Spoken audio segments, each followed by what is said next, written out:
Aleluia, queridos. Então, quando eu orava ao Senhor e meditava acerca do que compartilhar, de fato nós estamos no ano do transbordar de Deus. E eu creio muito que ao longo de todos os cultos, em todos os lugares, nós vamos estar compartilhando e falando sobre isso.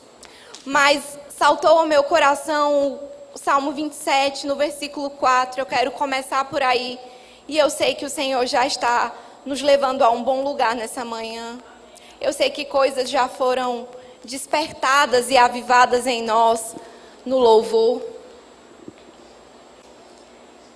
Salmo 27, no verso 4, a Bíblia diz assim: uma coisa peço ao Senhor e a buscarei, que eu possa morar na casa do Senhor todos os dias da minha vida, para contemplar a beleza do Senhor e meditar no seu templo.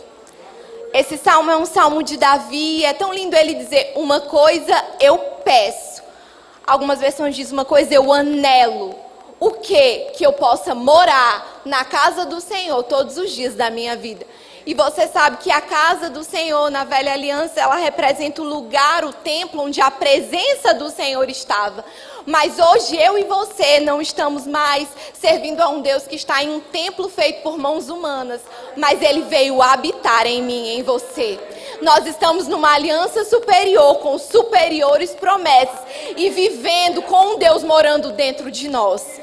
E Davi vai dizer: olha, uma coisa eu peço. Ele podia pedir tantas coisas, mas ele diz: o que eu peço é a presença. É morar na presença, é habitar na presença.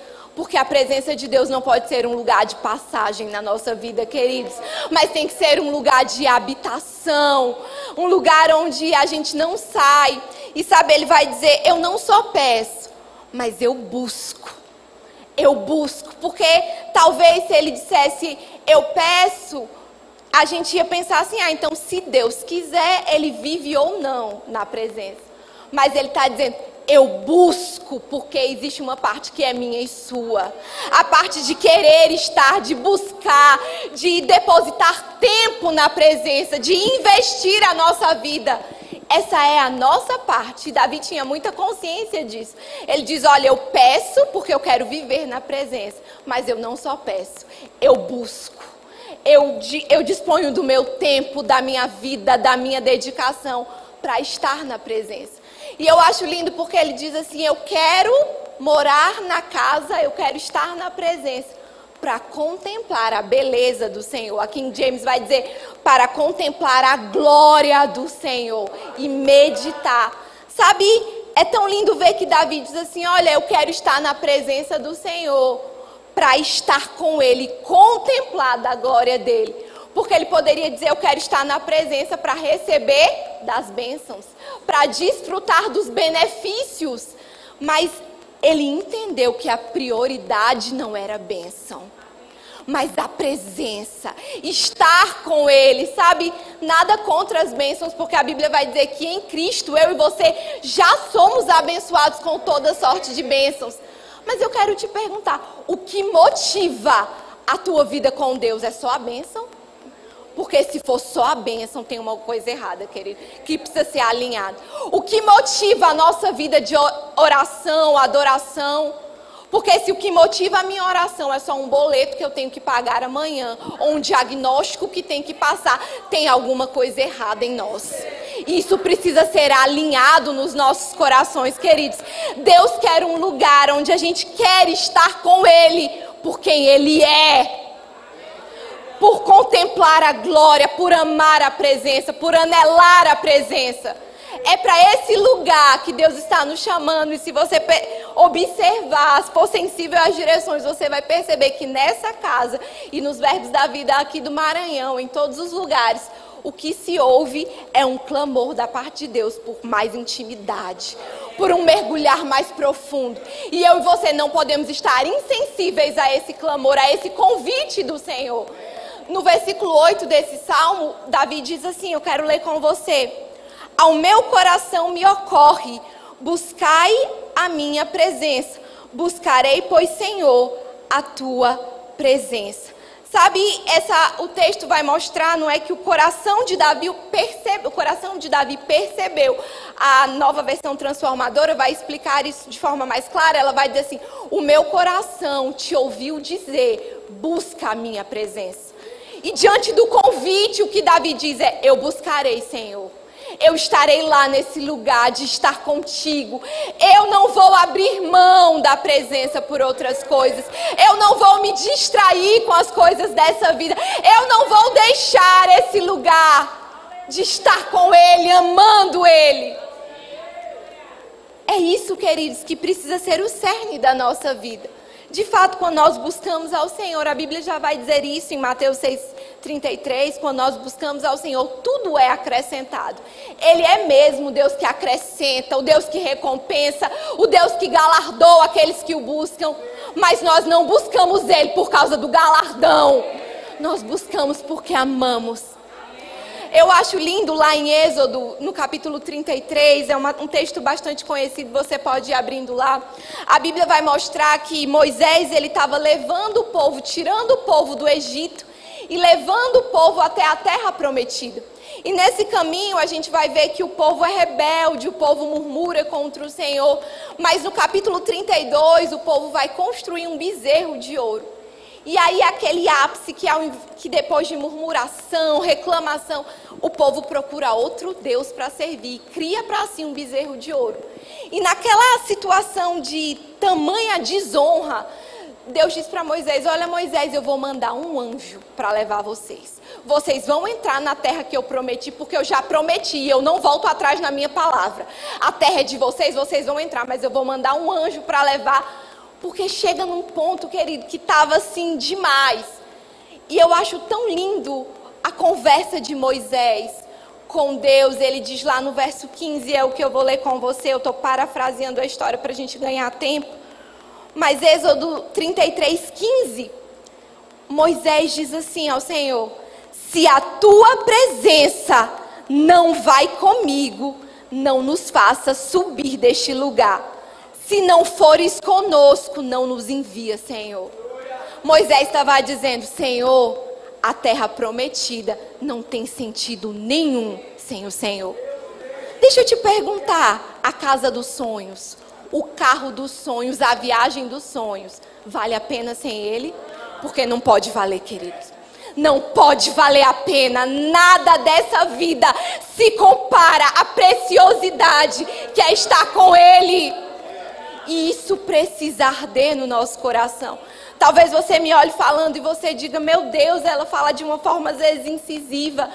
Mas é porque nós precisamos despertar para o verdadeiro amor. Nós precisamos ser uma igreja que ama ao Senhor por quem Ele é. Nós precisamos estar nesse lugar de rendição, de contemplação, de querer mais da presença dEle, de buscá-lo, de amá-lo.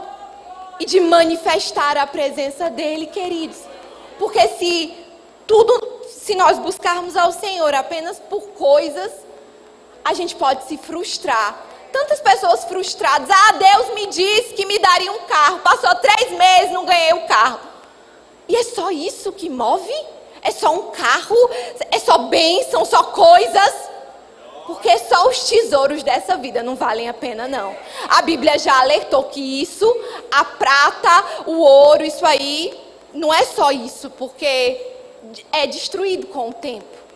Sabe, a Bíblia alerta para isso, que essas coisas são corroíveis, não é? Mas há um lugar em Deus de conhecer dos tesouros preciosos dEle, da revelação dEle, que não se compara.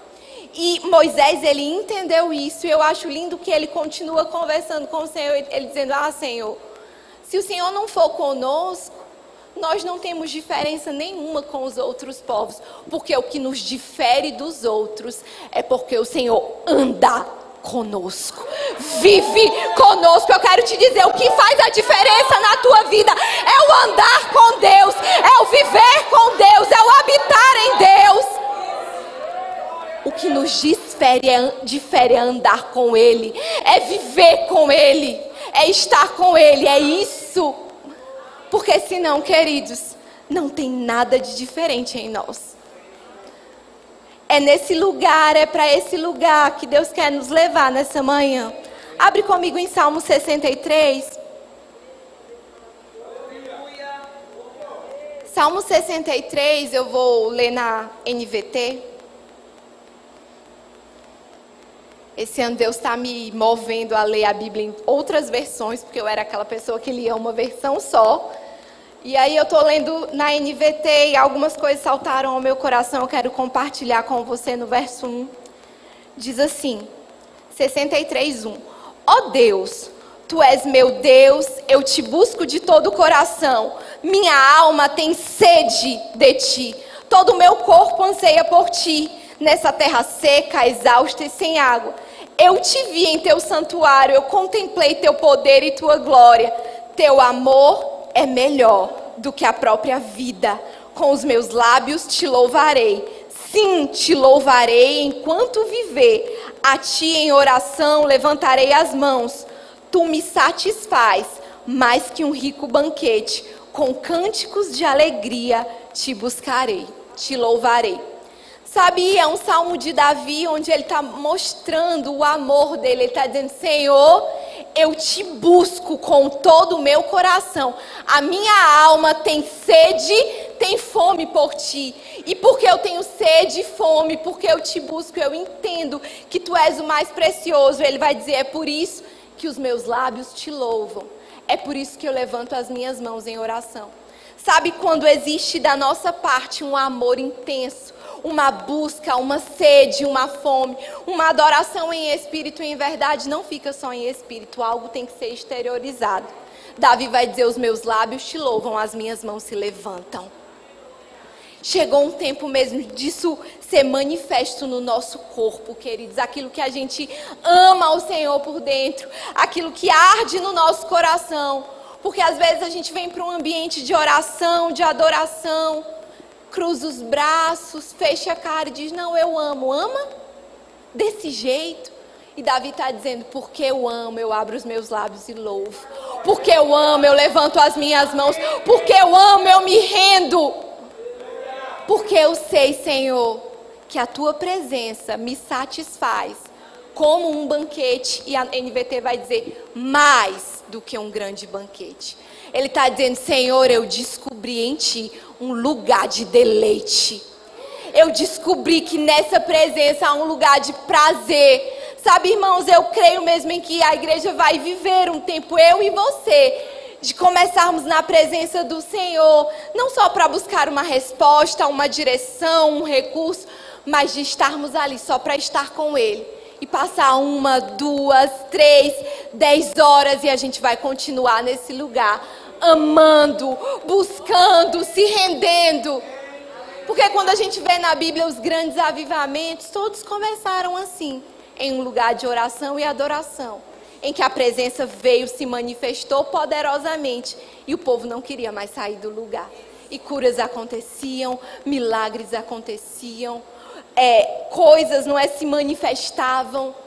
Será que às vezes nós não estamos vivendo aquém daquilo que Deus tem para nós, porque não temos considerado a presença que carregamos? Porque quando a gente considerar, anelar por essa presença, amar essa presença, algo vai acontecer, algo vai se manifestar. É para um lugar de amor. E sabe, você pode pensar, Renata, mas eu amo ao Senhor, eu estou na igreja, eu estou aqui, eu congrego. Mas a Bíblia mesmo já nos alerta que é possível servir sem amor, continuar fazendo as coisas da rotina sem amor. Abre comigo em Apocalipse, no capítulo 2, no versículo 2.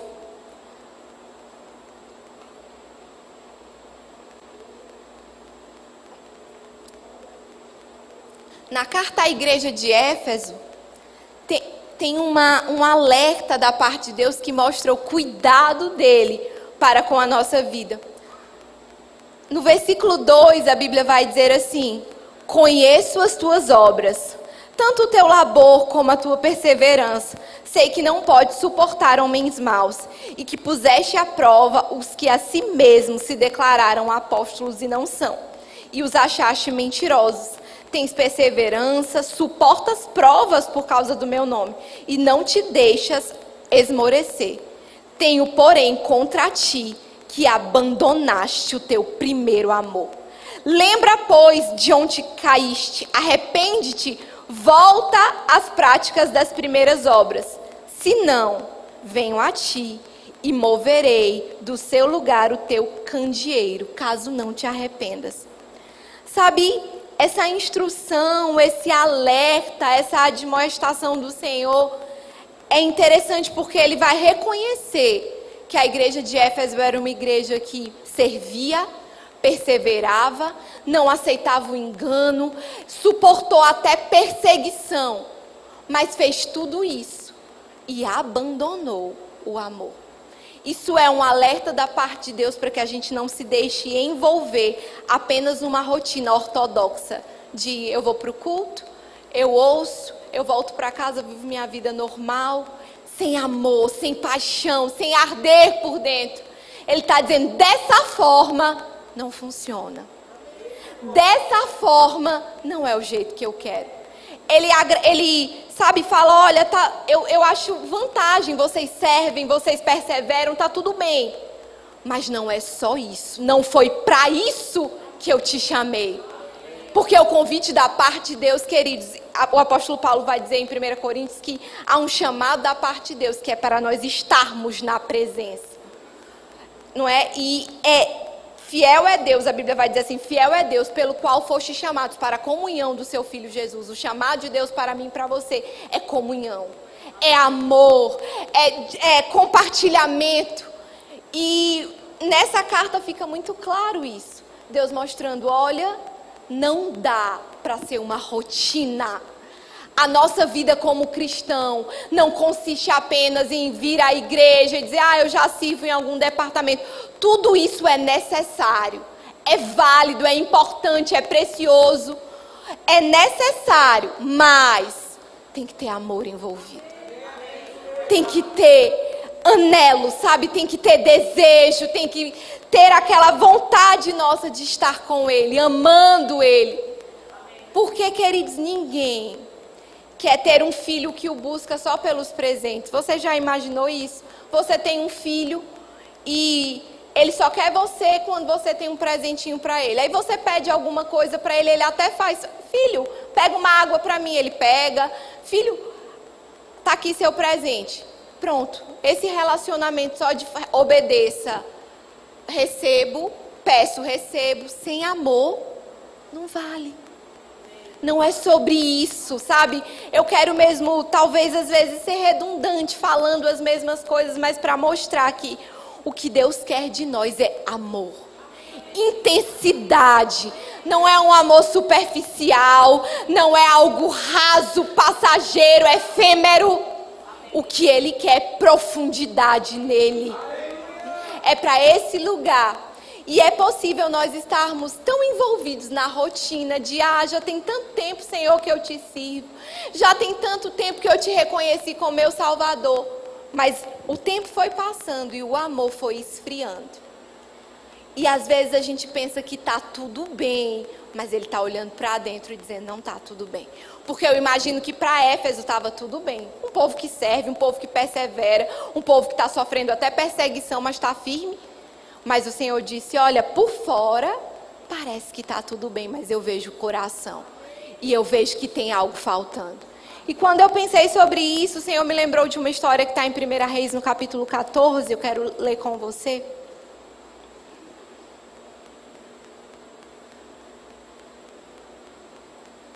Primeira Reis 14. Você diz assim, eu amo ao Senhor. Nem todo mundo falou, mas eu estou crendo que todo mundo ama. Amém. 1 Reis, no capítulo 14, no verso 25, diz assim: no 5º ano do rei Roboão, Sisaque, rei do Egito, subiu contra Jerusalém e tomou os tesouros da casa do Senhor e os tesouros da casa do rei. Tomou tudo. Também levou todos os escudos de ouro. Fala comigo, escudos de ouro. Que Salomão tinha feito. Em lugar destes, fez Roboão escudos de bronze. Fala comigo, escudos de bronze. e os entregou nas mãos dos capitães da guarda, que guardavam a porta da casa do rei. Toda vez que o rei entrava na casa do Senhor, os da guarda usavam os escudos e tornavam a trazê-lo para a câmara da guarda. Então a Bíblia vai mostrar que Salomão, no seu reinado, ele fez, não é? Ele separou os tesouros da casa do rei, os tesouros do templo, e ele manda fazer escudos de ouro. E esses escudos eram empostados pelos capitães em um determinado momento, quando o rei passava. E aqueles escudos, eles demonstravam para Israel a glória, não é? E alguns historiadores, alguns vão explicar que quando o sol batia, aquilo reluzia, então era como se fosse a glória do Senhor. E o interessante é que quando Robão fica no lugar do pai dele, o inimigo invade e rouba os tesouros. Então ele vai roubar os tesouros do templo, os tesouros da casa do rei. Sisaque também vai roubar os escudos de ouro. E Sisaque era o rei do Egito, então era um inimigo roubando aquilo que era precioso. E quando Robão vê aquilo e fica sem aqueles tesouros, ele diz assim: rapaz, vamos ter que resolver. No lugar dos escudos de ouro que papai fez, eu vou fazer escudos de bronze. Porque eu coloco os escudos, o povo vê de longe, mesmo quando a luz bater, vai refletir, tá tudo certo. Vão pensar que são os escudos de ouro, mas na verdade eram escudos de bronze. Não sei se você consegue pegar um pouco, mas quando eu li isso, eu fiquei pensando, às vezes, tem muito que Deus espera de nós que seja ouro, que para todo mundo é ouro, mas que na verdade não é ouro não. Muitas vezes a gente diz que ama, a gente diz, conta comigo, Senhor, mas quando Ele olha para dentro, aquele ouro já não é mais ouro não. O inimigo, ele roubou, e sabe, queridos, assim como o inimigo roubou aqueles tesouros, porque o rei do Egito era uma figura do inimigo, o diabo, ele também tenta nos roubar todos os dias. Do que desse lugar de comunhão, de amor, de entrega. Roubar para fazer a gente viver uma vida comum, achando que é normal. Não, eu carrego a presença, mas olha, eu posso viver a minha vida, vou trabalhar, volto sem considerar o Deus que habita em mim, sem amar, sem anelar, sem estar com Ele. E quando você percebe aquilo que era ouro, já foi roubado pelo inimigo. E você substituiu por um escudo de bronze, porque parece ser a mesma coisa. Mas eu quero te dizer, não é. Não é. Deus está despertando a sua igreja nos últimos dias para um lugar de amor real, de amor total, de plena intensidade, plenitude nele, de não uma vida de aparência, não porque eu tenho até eu vou à igreja, eu tenho até um linguajar gospel, olha, eu falo graça e paz, não é? Aquela aparência. Mas e por dentro? Quando Ele olha o nosso coração, o que motiva o nosso serviço? O que motiva a nossa adoração? O que motiva a nossa vida, irmão? Porque se não for o amor, se não for a presença, alguma coisa precisa ser ajustada dentro de nós. Sabe, quando eu orava ao Senhor acerca do culto, a frase que o Senhor me deu foi corações alinhados para a manifestação dos meus de repente.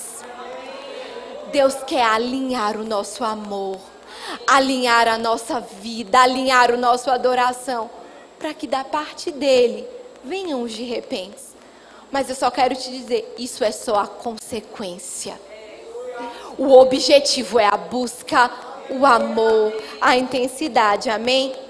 Sabe, em o nome de Jesus, eu profetizo que não haverá no nosso meio escudos de bronze. Não haverá no nosso meio a aparência do que é e do que não é. De fato, seremos aqueles que amam ao Senhor em espírito e em verdade. Quando Ele olhar o nosso coração, não vai ter a aparência de alguma coisa, mas vai ter um amor intenso, ardente, um coração que se rende a Ele. Quando Jesus, ele foi indagado pelos fariseus, não é, acerca de qual o maior mandamento, qual o primeiro, qual o maior mandamento. Ele diz lá no versículo Mateus 22, 36. Eu vou ler para vocês, porque eu sei que é um texto conhecido. Diz assim: Mestre, qual é o grande mandamento na lei? Respondeu-lhe Jesus: Amarás o Senhor teu Deus de todo o teu coração, e de toda a tua alma, e de todo o teu entendimento. Amarás o Senhor teu Deus. Sabe quando perguntaram: Senhor, qual é o maior mandamento? Amar. Mas não é amar de qualquer jeito. É amar de todo o coração, de toda a alma, de todo o entendimento. É amar integralmente, plenamente, intensamente. É isso que Deus espera de nós. E é nesse lugar que Ele quer ser encontrado, achado. A Bíblia vai dizer, quando nós buscamos de todo o coração, Ele será achado. Sabe, Deus vai nos encontrar nesse lugar de entrega, amor e rendição. Amém? E sabe, como nós carregamos a presença, a gente tem que ter muito cuidado, porque é possível viver com essa presença todos os dias de forma normal, desconsiderando. E a Bíblia vai nos mostrar que, da parte de Deus, Ele espera que a gente considere a presença que a gente carrega. No Antigo Testamento, Deus habitava em uma caixa.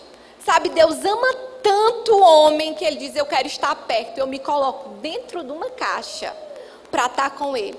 E foi assim na Velha Aliança. Só que a gente vai ver que mesmo dentro da arca, muitas vezes Ele não foi considerado, honrado. Os homens não entenderam que um Deus grande e poderoso se colocou dentro de um lugar pequeno para estar, para amar, para compartilhar. E a Bíblia vai mostrar, eu quero ler com você, lá em 1 Samuel, um episódio em que a arca estava em um lugar. 1 Samuel, no capítulo 7, no verso 1.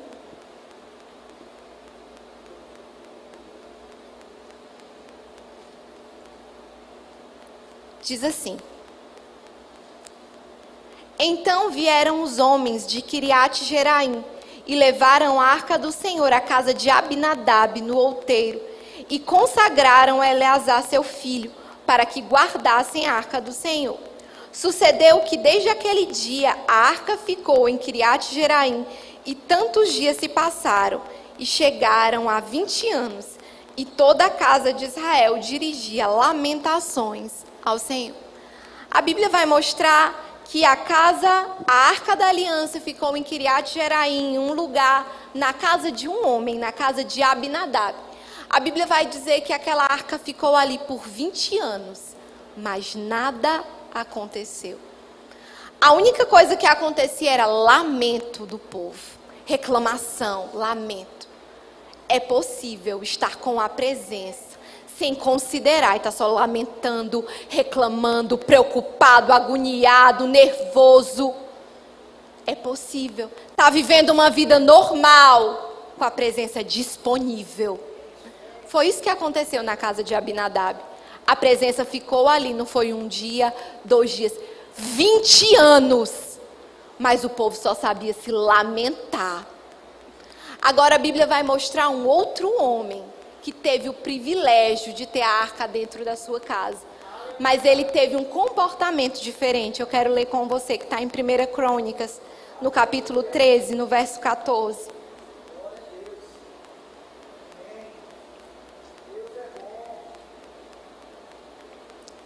Primeira Crônicas 13, 14, diz assim: Assim ficou a arca de Deus com a família de Obed-edom 3 meses. Fala comigo, 3 meses. E o Senhor abençoou a casa de Obed-edom e tudo que ele tinha. A gente vai perceber, eu sei que às vezes é uma história até conhecida, a gente vai perceber a diferença entre 2 homens, Abinadab e Obed-edom. 20 anos na casa de Abinadab, nada aconteceu, apenas reclamações, lamentações ao Senhor. 3 meses. Quando Davi ele quis trazer a arca para Jerusalém, ele vai levar, eles erram o procedimento, a arca cai, enfim, tem toda uma situação que acontece, você pode ler isso. Acaba que a arca não chega até o destino final, então ela precisa de um lugar. E Obed-Edom diz, na minha casa. Pronto, na minha, eu quero. 3 meses só a arca ficou ali. E tudo que Obed-Edom tinha foi abençoado, a família dele. Tudo mudou por causa da presença. Eu quero que você perceba que não é sobre tempo, porque 20 anos e 3 meses é uma diferença grande. A questão é o coração. O coração que considera, o coração que honra, o coração que reconhece, o coração que busca, o coração que entende. Não é normal. E sabe, Obed-Edom tinha uma caixa dentro da casa dele. Eu imagino a arca ali e eles entendendo. Que coisa gloriosa. Deus está aqui. Na tua casa precisa ser assim. Você precisa entender, Deus está aqui. Deus está aqui. Deus está aqui. Se Ele está aqui, algo precisa acontecer em mim. Primeiro em mim. Primeiro em mim. Primeiro um lugar de rendição. Um lugar de não estar preocupado apenas com as coisas dessa vida. Reclamando, murmurando. Sabe, irmãos, nós precisamos mesmo vigiar o nosso coração. Para não estar vivendo no automático. Levanta, toma café, arruma menino para ir para a escola, vai para o trabalho, volta, o dia passou, 2 dias passaram, 1 ano passou. E Deus? E a presença, e o compartilhamento, e o amor. Sabe, vivendo de uma forma natural, tratando as pessoas de uma forma comum, sem considerar. Eu carrego Deus, mas Ele também carrega. O Espírito habita em mim, mas também habita nela.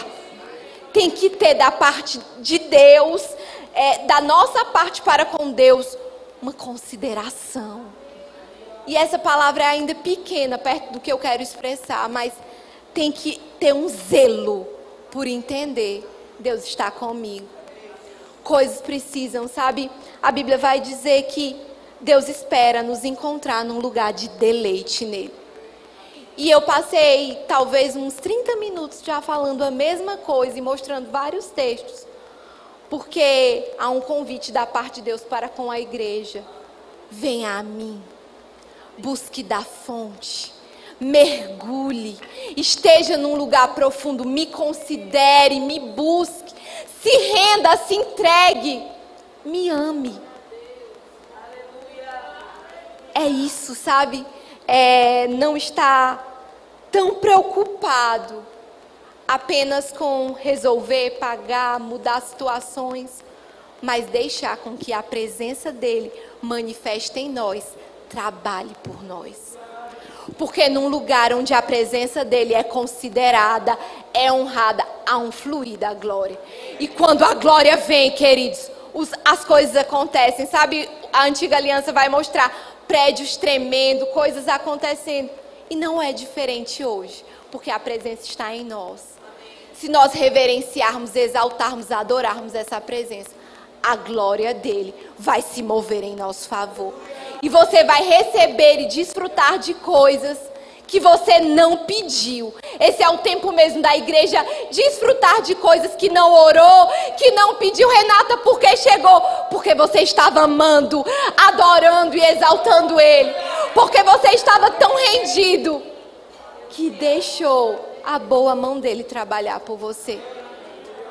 Eu já tive algumas experiências assim com o Senhor, de receber coisas que eu só suspirei desejando, e coisas que eu nem desejei. Não sei se eu já contei isso aqui, mas tem um pouquinho de tempo, vou contar. Eu lembro que antes de casar, eu fui com Pedro ver com a minha sogra. Ela ia trocar os colchões, e ela foi numa loja, e a gente estava vendo lá os colchões para ela. Eu lembro que me mostraram um modelo novo, tinha uma tecnologia nova, fibra de bambu, não sei o que. Eu peguei no negócio e disse, bom, esse colchão, Pedro. Eu disse, quando a gente casar, eu só brinquei assim. Mas aquilo passou, né? Nós casamos, enfim. E a gente ganhou um colchão. Só que a gente ganhou, eu fiquei feliz, glória, ganhamos de presente aquela coisa. Mas eu nunca parei para ver qual era o colchão. Depois de casado, 1 mês, 2 meses, eu lá na rotina de trocar coxa, coisa de mulher, às vezes, você sabe como é? Trocando lençol luva, eu peguei no colchão e eu li bambu, fibra de bambu, não sei o que. Eu fui ler a tecnologia, eu disse, Pedro, a gente ganhou aquele colchão que eu desejei não sei quantos meses atrás. Já estava comigo há 1 mês e eu ainda não tinha nem observado isso. E eu disse, Pedro, aí ele, meu bem, foi, ganhamos e aquela coisa.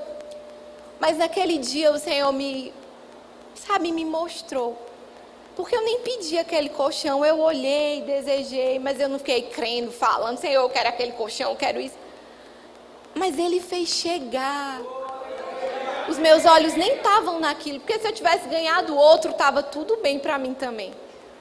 Mas Ele fez chegar. E eu só observei depois. Deus quer fazer chegar coisas na tua mão.